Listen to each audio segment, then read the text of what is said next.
Rinduku bertemu denganmu, dengan hati yang murni, tangan yang bersih. Ku naik ke atas gunung kudus Tuhan. Dengan apa ku dapat naik ke gunung Tuhan? Rinduku bertemu denganmu, dengan hati yang murni, tangan yang bersih. Ku naik ke atas gunung kudus Tuhan. Walau gelombang badai menerpaku, kan tetap berdiri tegak memandang wajah-Mu Tuhan. Takkan ku serahkan hidup kepada dunia ini, setia selesaikan pertandingan.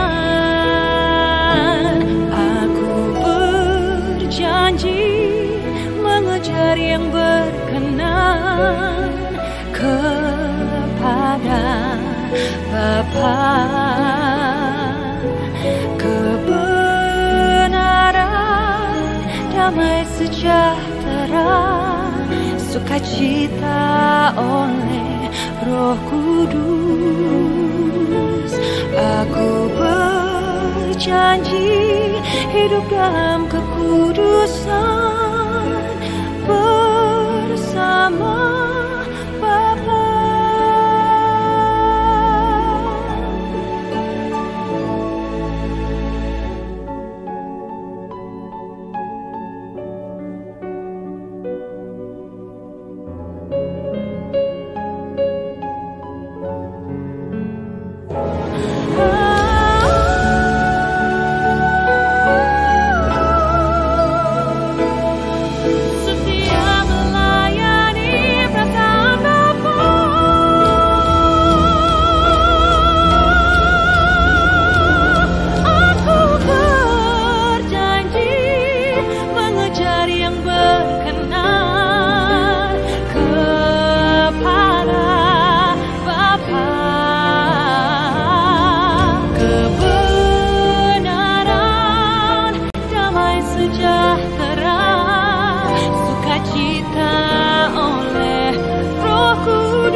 Setia melayani perasaan Bapa.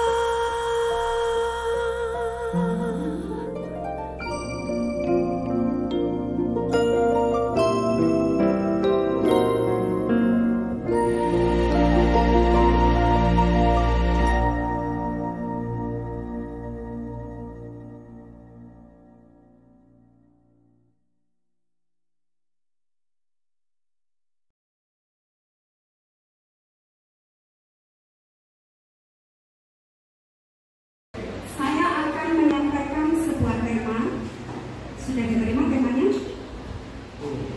Belum ya? Temanya adalah singkapkanlah mataku supaya aku memandang keajaiban-keajaiban Taurat-Mu. Ini ada di dalam Mazmur 119 ayat 18. Jadi mana? Saya ngambil tema ini persis apa yang ditulis oleh pemazmur Daud. Singkapkanlah mataku supaya aku memandang keajaiban-keajaiban dari Taurat-Mu. Ya, ada kebetulan ya. Tadi pujian penyembahan yang disampaikan, yang kita nyanyikan bersama juga tentang keajaiban-keajaiban Tuhan ya. Terus tadi juga Pak Ari waktu kesaksian itu juga menyampaikan tentang hukum-hukum Tuhan gitu ya.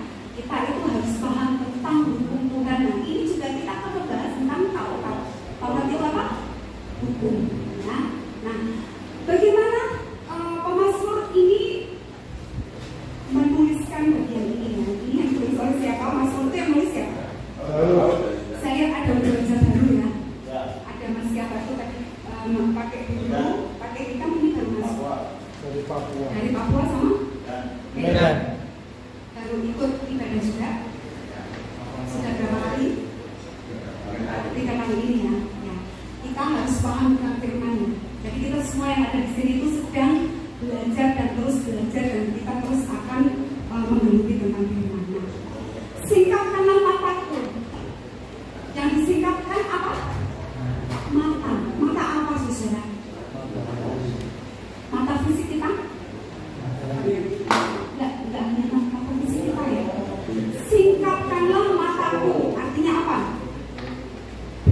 Kerja Daud adalah menyingkapkan mata hati kita, mata rohani kita. Karena apa?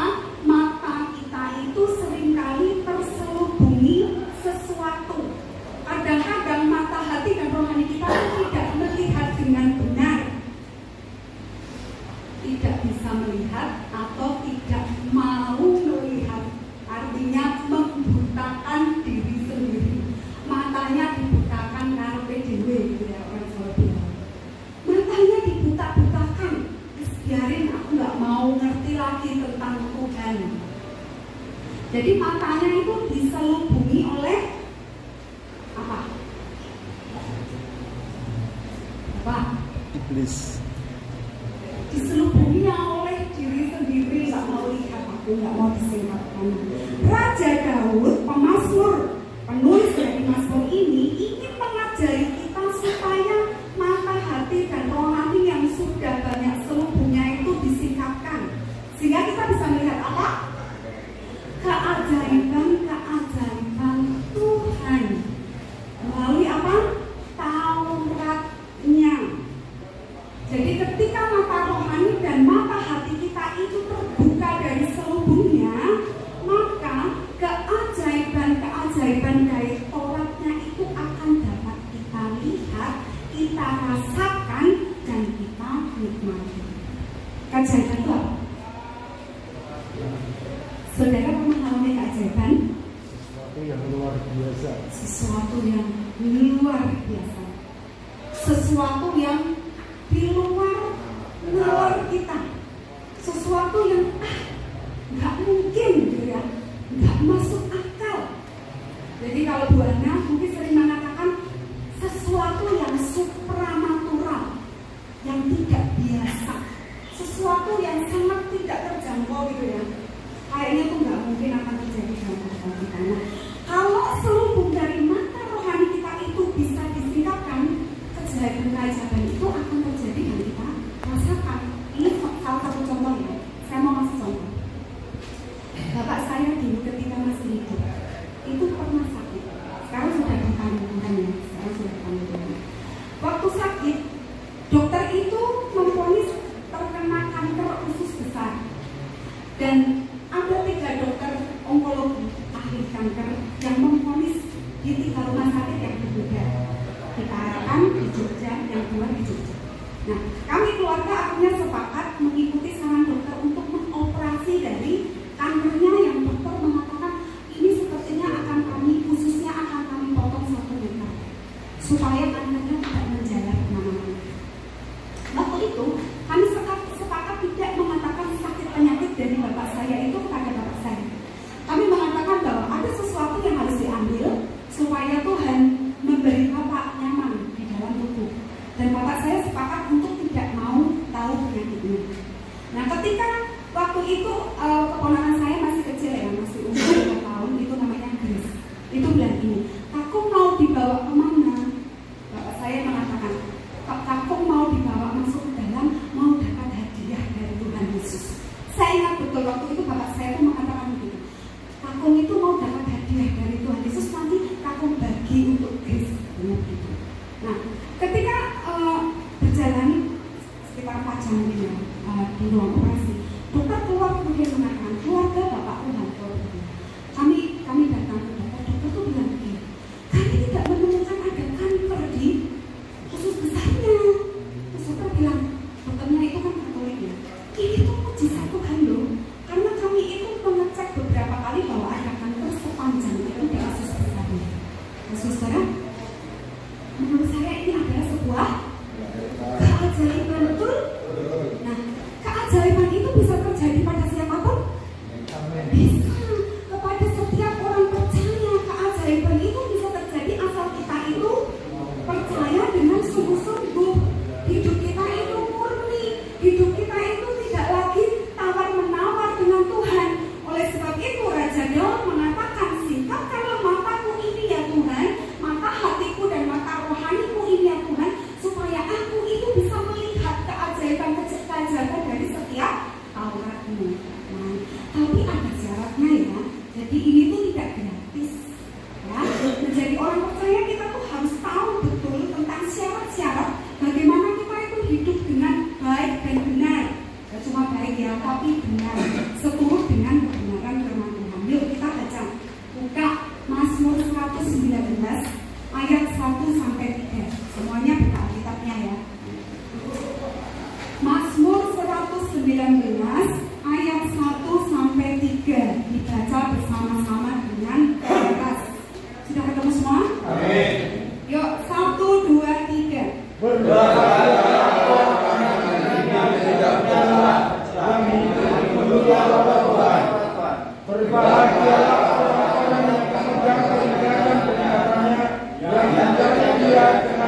yang juga dari kata jahat, tetapi yang hidup menurut jalan-jalan yang ditunjukkannya. Ada amin? Amin. Syaratnya jelas ya.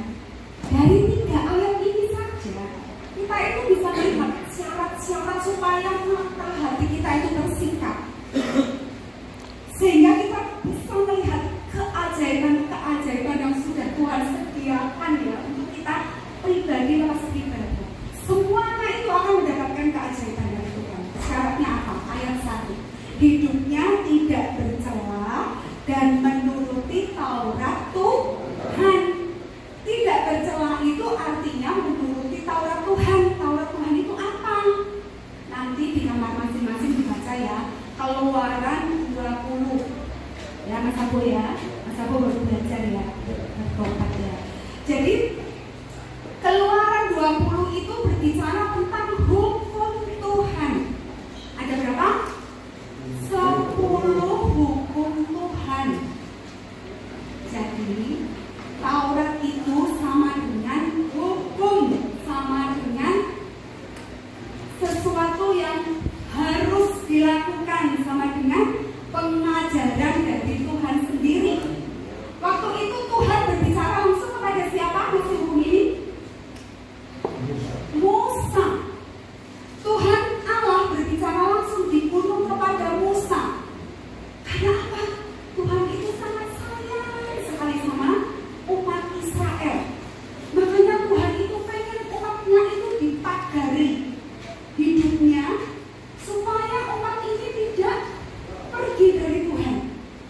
Karena itu Tuhan itu ngajak Musa untuk menuliskan apa yang Tuhan inginkan supaya bangsa Israel itu hidupnya terus di dalam pagarnya Tuhan. Ada 10 hukum Tuhan. Hukum 1 sampai 4 itu berbicara tentang hubungan kita dengan Tuhan. Kalau tadi Pak Arif bilang, saya nggak boleh mengilahkan Nasareta, betul? Karena ada siapa di atas Nasareta? Ada Tuhan. Tuhan itu cemburu loh, Bapak Ibu. Dia itu pencemburu loh. Kalau kita itu lebih memikirkan sesuatu yang lain lebih dari Tuhan, Tuhan itu punya sifat cemburu. Makanya Tuhan bilang nggak boleh ada Allah lain yang disembah, nggak ada berhala-berhala yang boleh dibuat, nggak boleh menyebut nama Tuhan dengan sembarangan karena Tuhan itu tiada duanya. Dia yang satu-satunya yang harus dihormati. Makanya hukum pertama sampai keempat itu yang berbicara satu-satunya yang utama dan yang terutama adalah siapa? Tuhan. Bu Ana itu kan sering ya memberikan pengajaran di KKS setiap hari Jumat.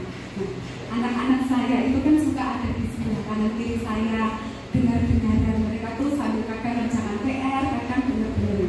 Suatu saat tuh mereka bilang gini, bunda, tahu nggak? HP itu berhala loh, Bu. Bukan itu. Hah? HP berhala? Kata siapa? Kata Bude Ana. Kenapa kok berhala? Jadi mereka kan masih pakai tempatnya. Mereka bilang gini, soalnya kalau orang udah main HP, nanti main game. Kalau main game, udah nggak mau dikasih tahu, suruh bobo, suruh makan, suruh mandi, itu susah. Jadi dia itu fokusnya cuma HP. Nah, kalau fokusnya itu, kata Bude ini ya Bu ya, kalau fokusnya itu lebih dari Tuhan, itu namanya berhala. Saya tuh merinding loh Bapak Ibu, waktu anak saya bilang seperti itu. Artinya apa? Mereka tuh mendengarnya cuma sepintas-sepintas loh.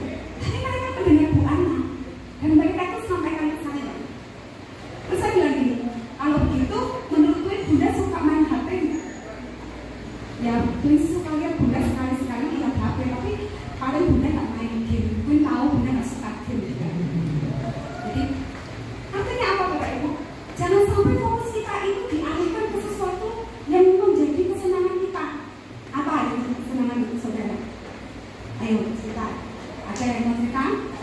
Selama ini yang jadi fokus apa? Apa? Mungkin di dalam sini terbatas ya, bukan sesuatu yang sifatnya teknologi. Tapi apa nih? Di dalam pikiran kalian apa? Fokusnya apa?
punya, mohon maaf ini yang Papua sama yang Batak tahu nggak istilahnya.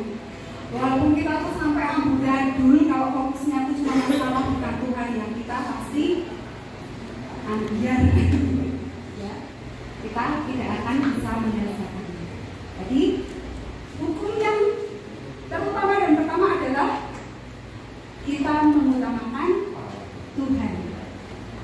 Kemudian yang berikutnya adalah hubungan dengan sesama. Tapi sebelum ada hubungan dengan sesama, Tuhan itu menuliskan di tengah-tengah itu ada apa? Hukum yang kelima apa? Tahu nggak? Hormatilah ayahmu dan ibumu. Ayo sekarang aku pada hormat gak sama ayah dan ibunya. Tadi yang Pak Ari katanya saya sudah tidak diinginkan keluarga, masih tetap hormat nggak Pak? Oh gitu ya. Tapi sudah tetap menghormati ya. Nah, sebelum kita itu melakukan untuk sesama, yang utama itu orang yang darah daging kita. Tuhan berkata, kalau kita menghormati ayah ibu kita, panjang umurmu dan baik keadaanmu, sehingga apapun yang melakukan dibuatnya berhasil. Ya, orang tua bagaimanapun bentuknya, bagaimanapun keadaannya, bagaimanapun kondisinya harus dihormati setelah Tuhan, karena mereka adalah wakil dari Tuhan, sehingga kita ada di dunia ini. Nah, hukum-hukum yang berikutnya apa? Jangan membunuh, jangan berzina, jangan mencuri, jangan berdusta, dan jangan mengingini. Masih dilakukan nggak? Ayo, kita itu selama di dunia ini ya pasti masih ada godaan untuk melakukan ini semua, betul apa betul? Tapi kita itu diminta sama Tuhan untuk melakukan Taurat itu, hukum yang tak boleh dilanggar. Kalau dilanggar ada apanya? Ada sanksinya. Jadi nggak sekedar nek wis mati yo wis dipendem, itu enggak. Kalau tadi Mbak Nasarita itu masih hidup, memang betul dia akan mengalami hidup kekal. Yang dikubur itu cuma jasadnya, karena dari debu kembali kepada debu, roh itu kembali kepada Bapa, jiwa kita itu yang nanti mau tinggal, mau masuk surga atau mau ikut iblis, itu aja.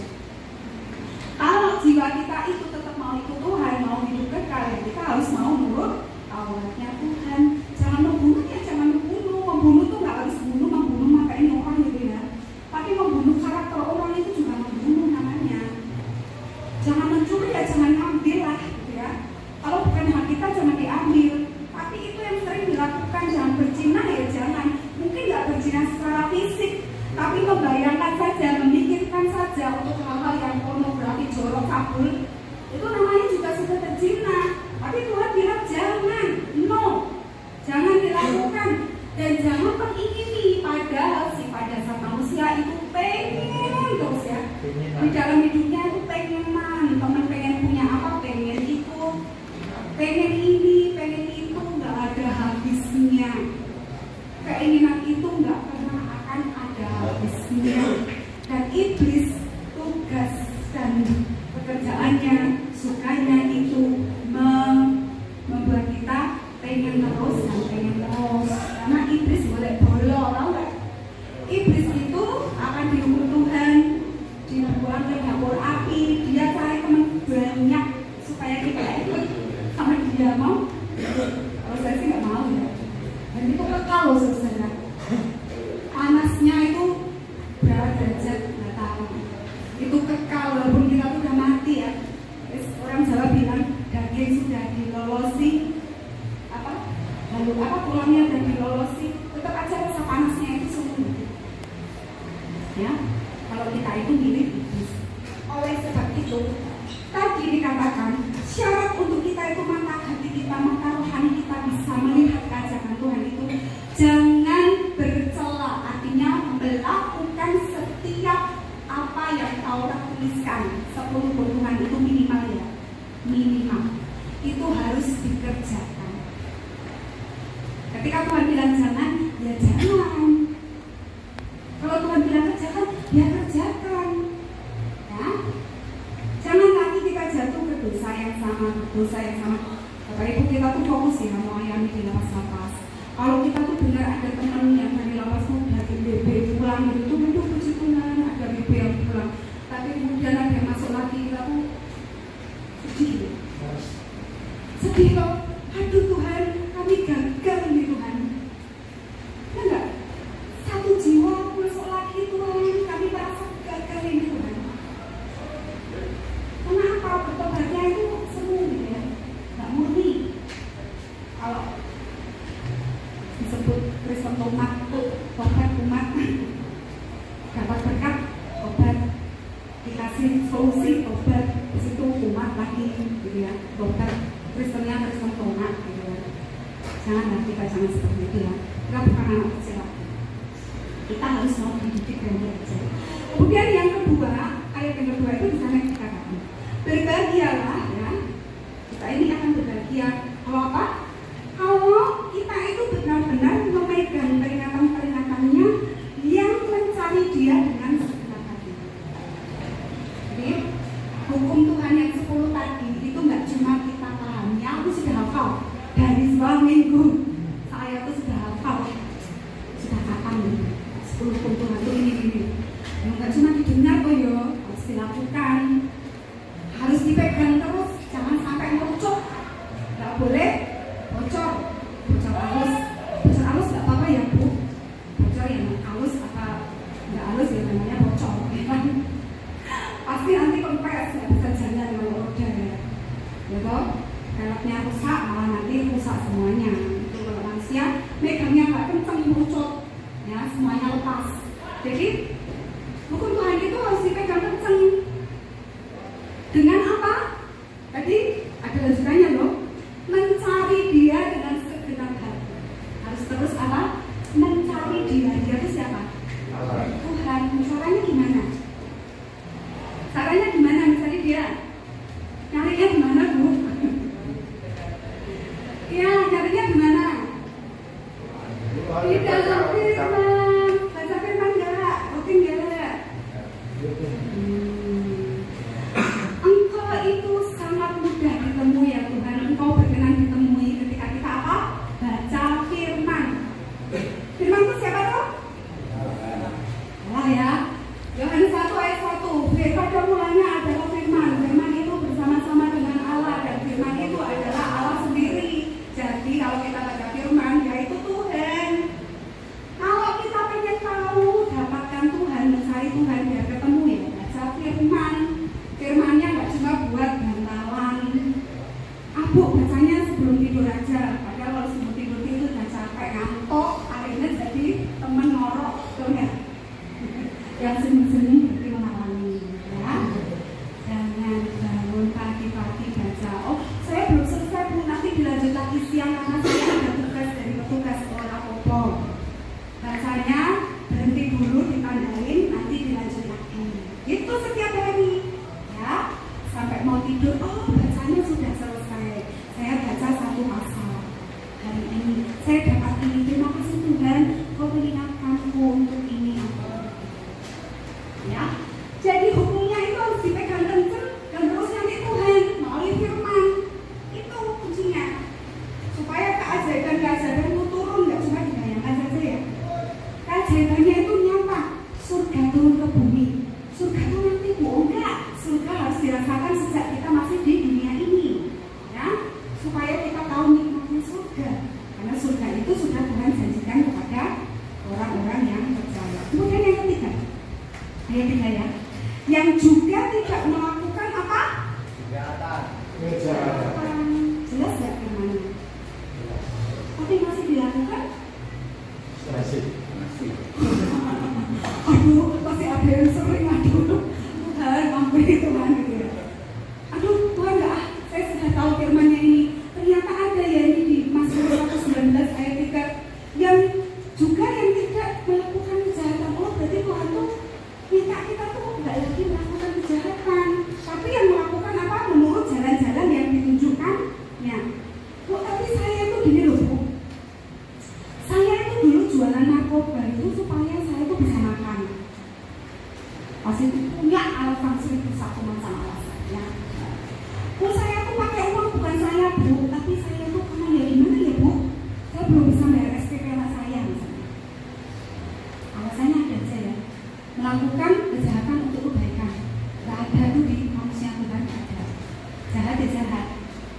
melakukan kejahatan untuk kebaikan itu nggak ada. Ya, benar itu mutlak, firman Tuhan itu mutlak, nggak ada tawar menawar.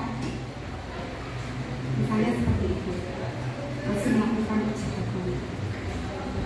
Istilahnya orang Jawa itu apa tuh misalnya? Ulang lagi tuh apa? Dablek. Apa namanya? Dablek ya. Dablek ikan dari resangel diulang lagi gitu kan. Udah dikasih tahu lagi, masih lagi dijatuh ke lubang yang sama itu dablek gitu. Kalau di bahasa Indonesia itu apa ya? Bebal. Bebal ya Mas ya, itu dari Batak dari mana? Dari Papua. Bebal itu dablek itu bebal, susah dikasih tahu. Masih melakukan hal-hal yang sama. Nah, pada di sini jelas dikatakan nggak lagi melakukan kejahatan loh. Satu, tidak bersalah lagi hidupnya menuruti peruntukan. Yang kedua, hukumnya dipegang kencang tetap nyari Tuhan. Kemudian yang ketiga, nggak lagi jahat tapi melakukan menuruti jalan-jalannya Tuhan. Itu gampang. Yuk sekarang buka Ulangan 30. Ulangan 30 dibacanya bergantian dengan saya ya. 30 ayat 11 sampai 15.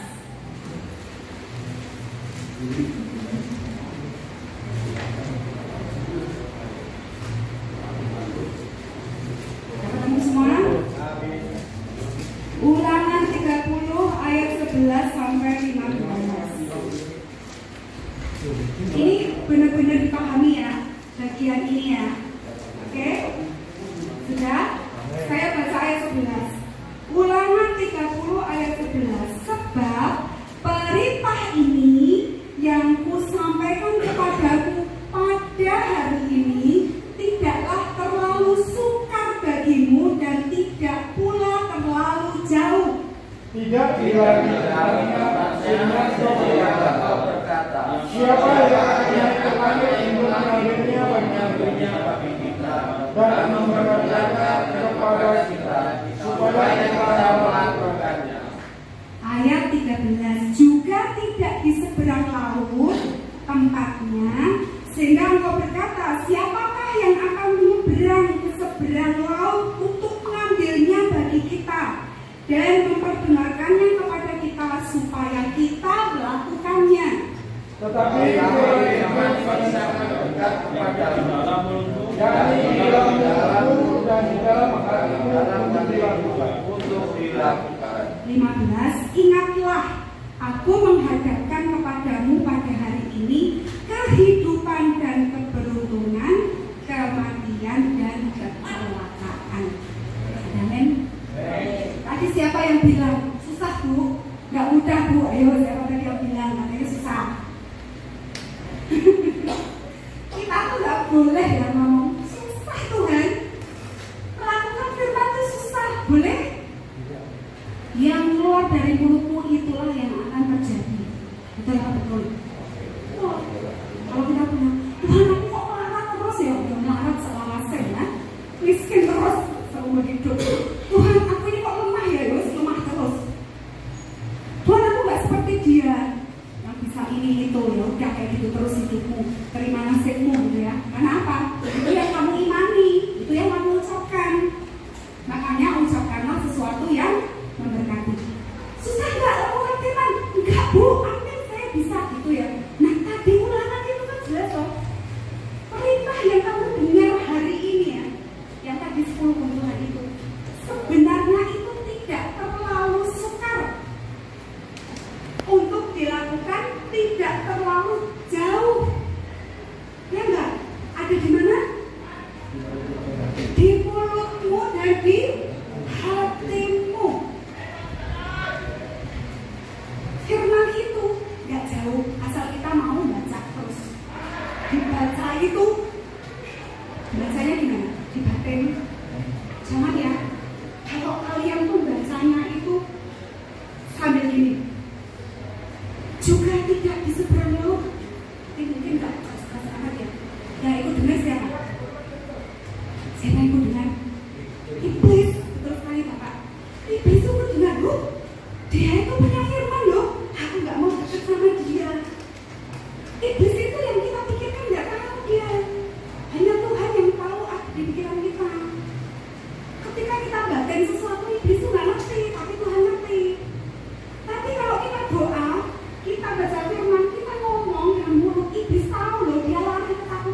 aja dekat banget dengan tubuh yang masih melekati loh kita hidup ini.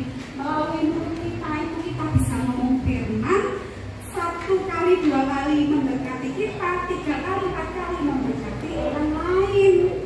Jadi hidup kita itu berdampak untuk sesama. Dan yang dari mulut dan dengan hati harus apa? Sinkron, harus sama. Kalau nggak sama artinya kita belum murni. Tadi Pak Ari itu bagus banget loh kesaksiannya. Saya tuh nggak tahu ya, beliau karena cerita dari dulu pada saya pribadi ya. Saya tahu banget apa yang dia rasakan. Dia bilang gini, saya tuh belum murni. Oh berarti Tuhan panggil saya dulu.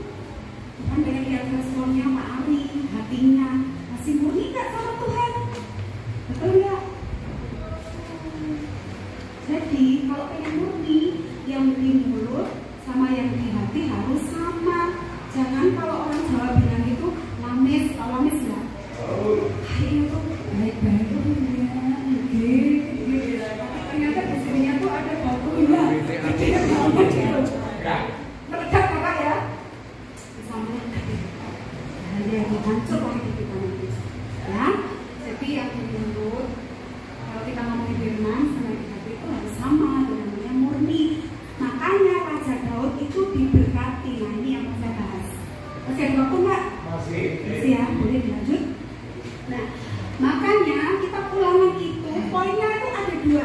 Yang suka membaca firman pasti tahu di ulangan itu ada 2 hal penting apa?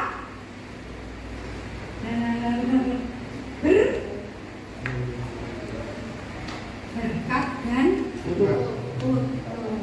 Nah, ingat ya, kita ulangan itu isinya itu sebuah arahan. Ulangan itu salah satu kitab Taurat. Kitab Taurat itu di Alkitab kita tuh ada 5. Namanya kitab Pentateuch ya.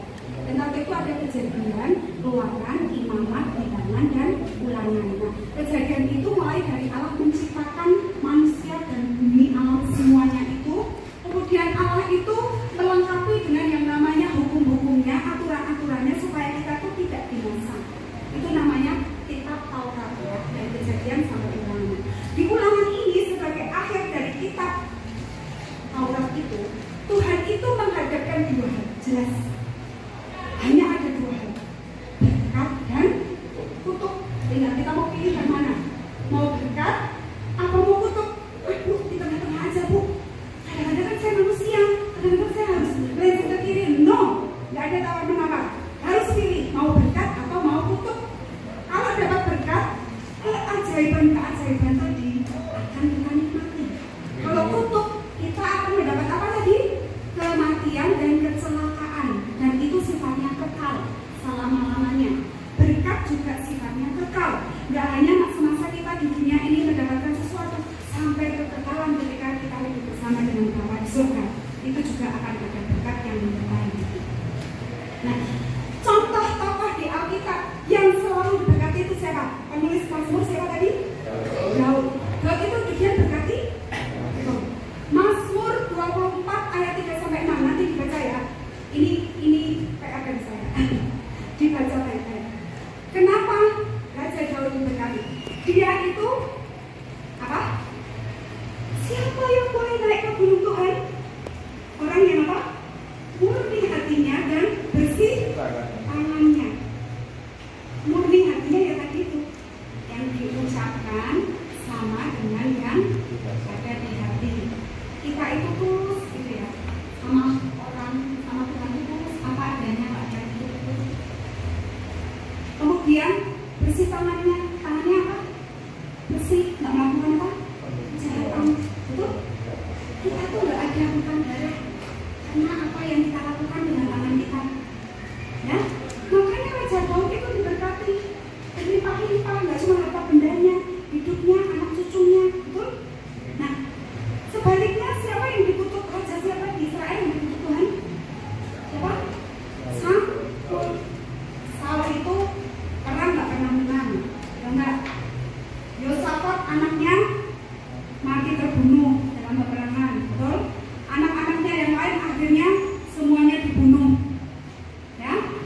dikutuk.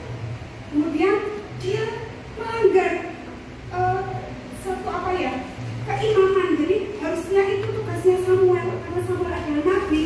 Dia nggak sabar dilakukan sendiri, walaupun niatnya mungkin baik, betul nggak? Banyak memberikan apa? Korbannya, korban bakaran kepada Tuhan. Itu kan tugasnya Samuel, nabi Samuel, tapi dia nggak sabar. Samuel menghadapkan belakang, nanti aku nanti pasukanku kalah ini nanti, gitu kan? Jadi dia masih pakai apa? Pikiran sendiri. Akhirnya dia dikutuk. Saudara, tahu nggak kutuk itu apa? Tahu nggak? Orang bisa mengalami kutuk? Bisa nggak? Akhir-akhir ini kita di KKS lagi masih. Pernah nggak ya? Itu satu keluarga itu kok sakit-sakitan terus. Bapaknya sakit, anaknya sakit, cucunya sakit, buyutnya sakit, gitu ya. Sakitnya sama, sampai dokter pusing cari sakitnya tuh nggak ketemu, betul nggak? Sakitnya itu nggak jelas. Itu kan kutuk itu kayaknya dialami kita doang ya. 4-5 generasi berikutnya kita itu akhirnya bisa alami kalau kita tuh nggak bertobat. Kita tuh nggak memutuskan kutuk itu, nggak minta ampun sama Tuhan. Orang-orang usaha ini bangkrut, usaha itu bangkrut, bisa dibohongin orang, diakusi orang. Ada yang pernah lihat kayak gitu? Usaha nggak pernah beres, anak cucunya juga pernah menderita karena usahanya. Itu kutuk. Ada anak-anak muda yang punya pacar diambil orang terus, atau yang sudah berusia dulu pernah alami kayak gitu. Kakek. Mau tunangan gagal, mau nikah gagal. Kayaknya tuh udah tinggal selangkah gitu, gagal lagi. Seringnya dapat yang tidak seiman gitu ya. Beda terus gini. Itu ada kutuk. Itu ciri-ciri ada kutuk sedang berjalan dalam hidup. Punya rumah, tahu-tahu isi kabel. Merosot-rosot hidupnya menderita, ekonominya hancur lebur. Terus apa? Jatuh di judi online ya, misalnya. Ya nggak? Ayo senyum, nggak senang ya. Jatuh dalam dosa. Terus nanti anak cucumu mengalami lagi kayak kamu. Itu namanya kutuk sedang berjalan dalam hidup.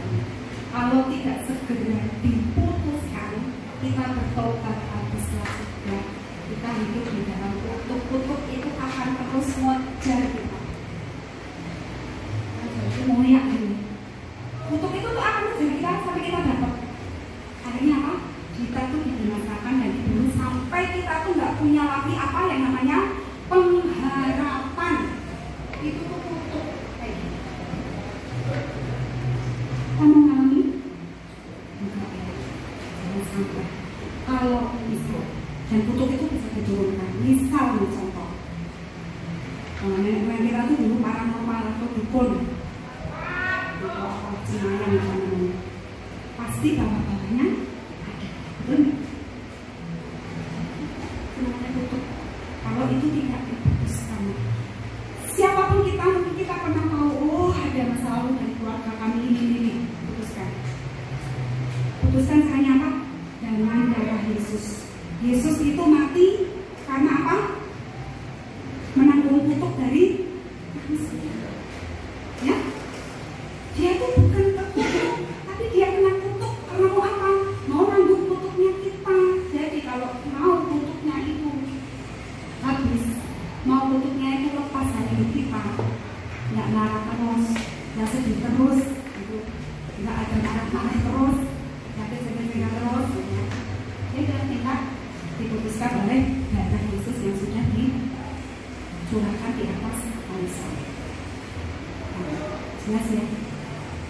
Supaya keajaiban itu hari lepas hari datang terus silih berganti, ya, dan kita harus nurut sama Tauratnya Tuhan, hukum-hukumnya Tuhan, perintah-perintah Tuhan. Jangan mau lagi diperhamba oleh iblis, karena dia dia tuh cuma golek belok, dia nggak mau sendiri. Dia tuh sesungguhnya kan malaikat Tuhan yang iya, belok jatuh ya, dijatuhkan. Dan dia cari kita sebagai teman hidupnya nanti dulu. Nah, saudara, ajaran-ajaran itu bisa dirasakan day by day, hari lepas hari, setiap saat. Saya mau bersaksi seperti ini, sebuah cerita seperti itu. Saya itu menikmati hidup bersama Tuhan itu enak banget. Walaupun ya, yang sudah pernah saya saksikan beberapa hal ya, yang mungkin itu membuat hidup kami itu terpenjara karena pikiran kami saja, karena menggunakan kekuatan sendiri itu akan membuat kami itu tidak mengalami yang namanya berkat-berkat. Tapi ketika kami itu menyandarkan hidup penuh itu pada Tuhan, berkat itu bukan dikejar ya, dia yang mengejar kita, betul ya? Uang dikejar tambah layu ya, duit dikejar tambah lari.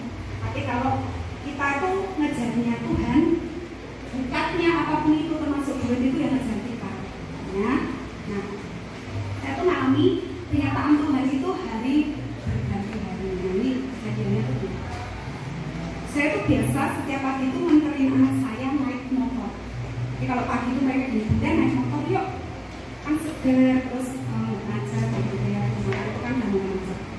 Terus suatu saat kami naik motor itu baik-baik saja ya, keluar komplek itu dari sekitar 1 kilo itu masih baik-baik saja. Nah, pas nanjak itu tuh nanjak banget itu ketika kami itu sebelum sekolahannya itu tiba-tiba motor itu nggak bisa saya kendalikan. Terus gini, anak saya kan 2 ya kemarin. Terus saya bilang, turun, Bun ini tapi gini posisinya nggak apa-apa, aman-aman, Bunda pegang ini, kan, misalnya kamu turun pelan-pelan satu-satu. Terus saya bilang, ya pantas Bun, ini banyak empet loh Bun. Aduh ini tak umpai kan ya, pelotnya kena ya. Saya dorong lah Bapak Ibu pada itu jalannya lanjut. Saya gini, Tuhan kirim malaikatmu supaya aku tuh bisa dorong ke atas. Terus kebetulan Bapak Ibu itu saya tuh bisa dorong motor itu sampai dapat itu. Saya gini, saya tenang banget. Saya tahu Tuhan tuh menolong saya gitu.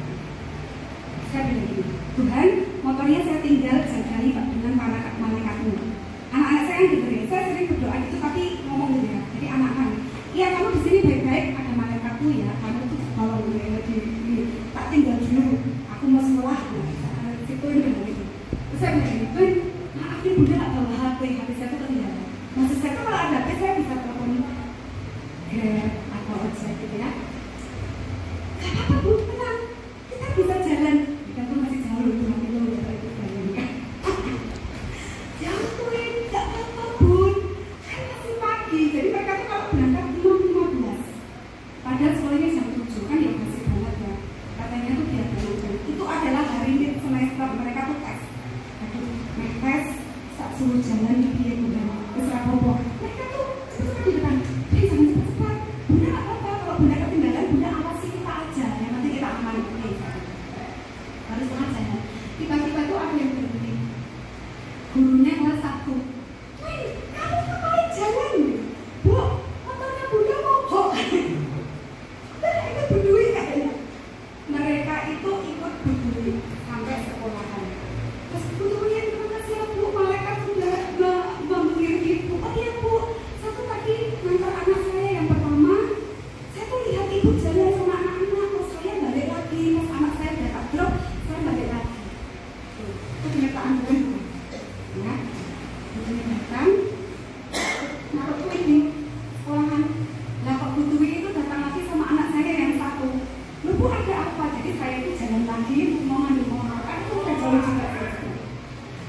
Bu, jam segini tuh nggak ada tambahan baru. Ini tuh berbahaya Bu, Ibu kan jauh. Ini kan saya kalau mau balik ke motornya saya harus balik ke bayangkan. Dan kalau saya tuntun kan saya takut motornya aku enggak. Jadi baik saya gitu terus bilang, Bu, saya mau ke tetangga saya, karena yang punya bengkel itu tetangga saya. Nanti Bu ini dari aja ditumpai sebentar nggak apa-apa Bu, minta Tuhan supaya velgnya nggak rusak. Tumpai Bapak Ibu.